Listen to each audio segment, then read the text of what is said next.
I woke up on the floor. The feeling of cold, wet concrete on my face and the distinct taste of copper in my mouth worried me. I opened my eyes but saw nothing. It was pitch black. The darkness that surrounded me was so thick it seemed to have texture. I groggily sat up and looked for a wall to lean against. I found none. I cursed aloud. My words seemed to echo. My arms felt heavy as I reached into my pockets.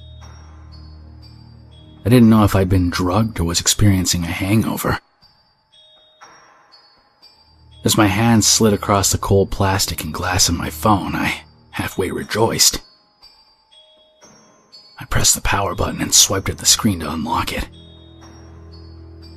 The dim glow of my phone did not comfort me. As I pointed the screen away from me, I could see that the concrete floor around me was expansive.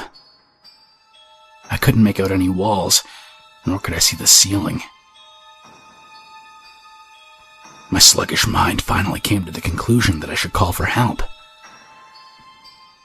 I dialed 911, only for the phone to return an error. No service. I stumbled to my feet and started forward. I figured I would eventually find a wall, and from there I could attempt to find a door. Each step from my point of origin seemed more difficult than the last. The light from my screen barely seemed to penetrate more than 10 or 15 feet into the darkness. It felt more moist as I moved toward the edge of the room. I stumbled forward a few more steps before tripping over an unseen object and dropping my phone. I had landed on my hands and knees, which in turn shattered the screen of my phone.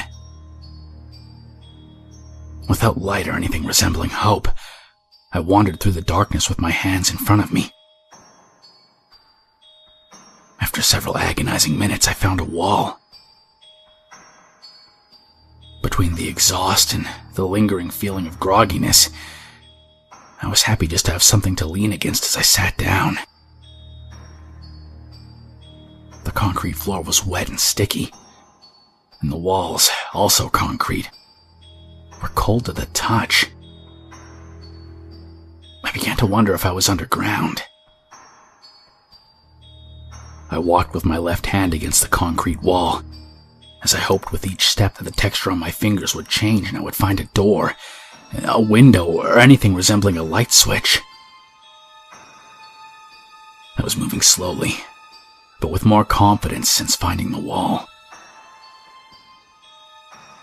With one hand in front of me and the other grazing the wall, I finally found a corner.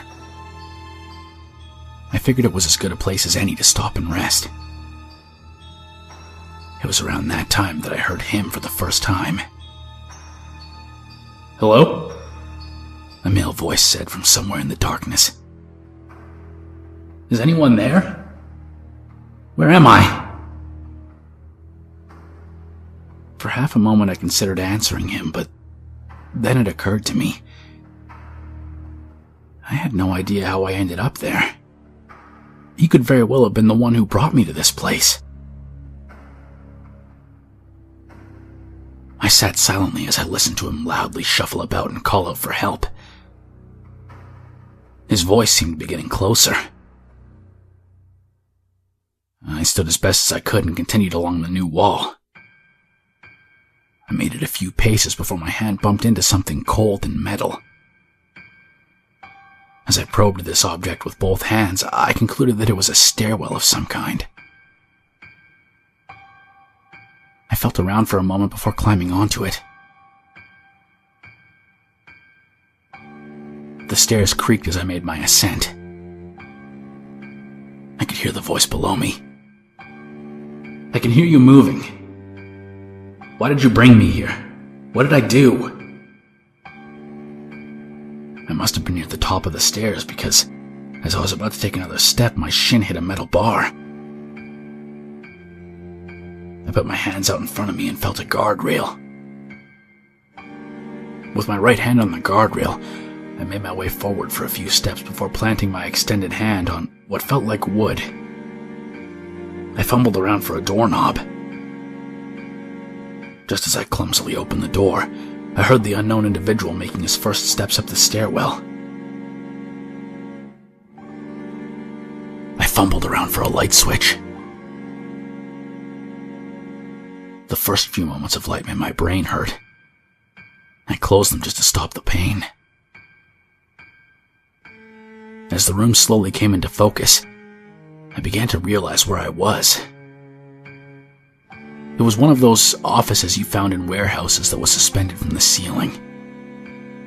There were various switches for turning on other lights. One by one, I turned on all the lights in the place, and I was so excited by the prospect of light that I'd all but forgotten about the unknown individual from before. As I peered out onto the floor, my jaw dropped. It looked like the entire floor was coated in a thick pool of blood. I looked around to see the dried blood on my hands and clothing. Upon gazing upon the nearly 30-foot tall concrete walls and the steel support beams that seemed to hold a concrete ceiling, I was taken aback. It seemed that the only exit was a ladder on the other side of this massive room. At that moment, he came through the door. He couldn't have been more than 14 or 15, but he was covered from head to toe in blood and holding a metal bar in his hand. The look in his eyes was devilish. Whether he was just another victim or a crazed madman, I'll never know. He lunged at me with the metal bar and I sidestepped him in time to push him through the open window. He fell 2 stories and landed face down on the walkway.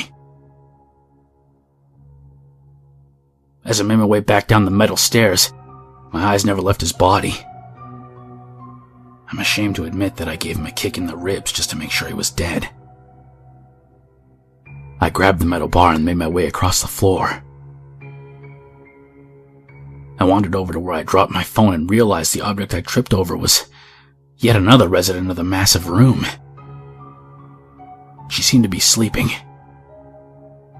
I pushed on her shoulder and tried to wake her, but she seemed unfazed by it. Her breathing was shallow. I rolled her on her side and searched through her pockets to find a cigarette lighter and a pack of cigarettes. I helped myself to a cigarette and tapped her on the shoulder a few times before deciding it was best to make my way towards the ladder. The events of the past couple hours was taking its toll on me. I was thirsty, fatigued, and still incredibly groggy. I struggled to make it up the ladder, but at about 20 feet up, my arms and legs started feeling like jello. After 5 more rungs, I felt like battery acid was pumping through my veins. I barely had the strength to hold on when I reached the top. As I pushed the hatch open, I slipped and almost fell to my death, and I panicked as my hand began slipping from the rung, only to swing my arm forward and grab a lower rung. After taking a few moments to steady myself, I used what was left of that adrenaline rush to push myself up and out of this massive room. The hatch slammed closed as I rolled on my back to rest. I lit a cigarette and started laughing. This room was dark, as the previous one had been. From somewhere in the darkness, I heard a familiar male voice say, "Hello? Is someone there?"